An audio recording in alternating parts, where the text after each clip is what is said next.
Let's first analyze the concept of God in Hinduism. If you ask a common Hindu, who's a layman, that how many gods are there? Some may say 3, some may say 100, some may say 1,000, while others may say 33 crores, 330 million.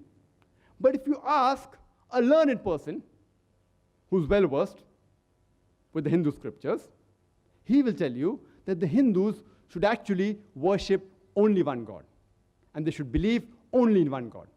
But the common Hindu, he believes in a philosophy known as pantheism.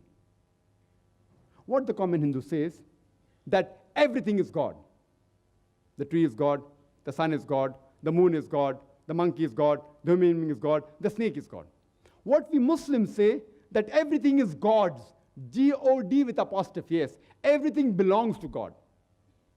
The tree belongs to God, the sun belongs to God, the moon belongs to God, the monkey belongs to God, the human being belongs to God, the snake belongs to God. So the major difference between the Hindus and the Muslims is that the common Hindu says everything is God, we Muslims say everything is God's, G-O-D with apostrophe S. The only difference is apostrophe S.